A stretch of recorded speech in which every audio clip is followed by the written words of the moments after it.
The partnership has helped me learn the role of a teacher in an inclusive classroom because I've learned how much teachers have to do behind the scenes. Like I said, I never realized how much really went into teaching. I thought you just kind of showed up and you taught a class and you went home and you had the summers off.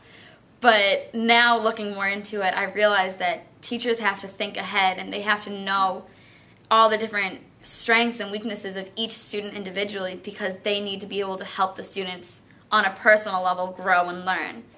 All right, what would you like to see in your next piece? I want to do a lot more of lesson planning, even if I don't present the lessons. Like now Absolutely. we do things like when you toss us in, you're like, all right, well, will you run this next lesson? Will you do this? But actually like taking the time to plan it and know what we're going to be doing like the days ahead. Yep. There's teaching, there's writing lesson plans, and there's building relationships with kids and colleagues, but there's also things like working with a team of 4 adults to create an integrated unit and how to get along with adults, which sounds silly, but it's stressors that happen in schools.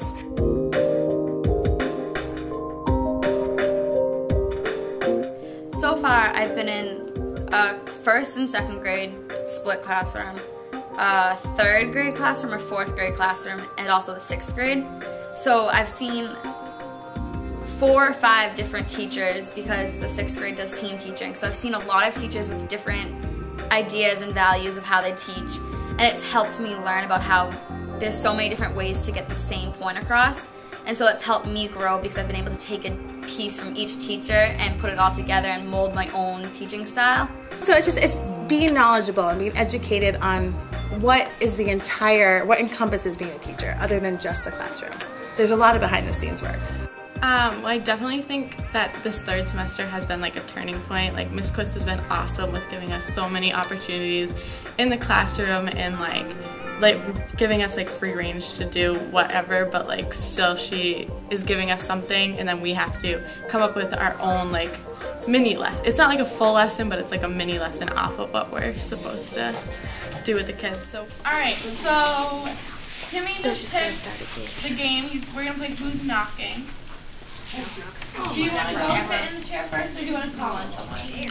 Chair? You want to go sit there? Okay, go ahead. No way. You're gonna. It should be quiet in here because she's gonna quietly point to someone.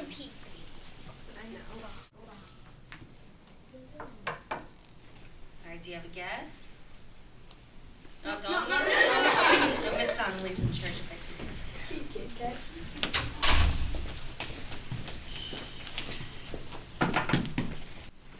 Jack.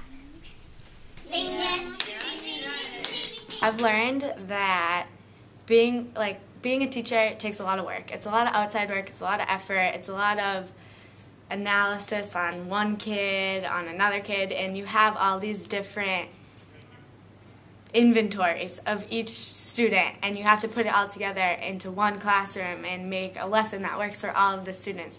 And going into this, I would have never known that. I would have still not known that until my methods of how much work it really is to run a classroom between behavioral and academic and just everything all together. It's a lot of work that people don't think is a lot of work. So again, welcome everyone to our child study meeting. This is an opportunity for the apprentice teachers to learn about the children in the school. Mr. Clark does a really great thing in his class, not with just struggling students, but with all the students, that in the morning when they would pass in worksheets from the day before, Tegan and I or any teacher that was around would correct the worksheets, and then we put the worksheets in order. And usually Mr. Clark during snack time would pull aside the students, about like 3 or 4 students that seemed to struggle in that like specific worksheet, and pull them aside for 5 minutes or so. And even if the student did just have like, we would say melt, even if the student did melt and like they knew what they were doing, we would still go over to them and have them either fix or redo the ones that they melted on. And even if he knew they weren't struggling with it, it was just like an off day. So he knew that they knew how to do it. So just so they got the extra practice and could fix their mistakes. It's kind of his RTI system, isn't it? yeah. I actually went back and emailed one of my elementary school teachers and was like, he pulled me aside. He used to pull me out of class to help me, and I emailed him and I thanked him. I was like, I never realized how much work it was for you just to pull me aside alone and help me with what I needed to be helped with. And he emailed me back and was like so grateful, and he was like, you're gonna be an awesome teacher, like, for realizing that. So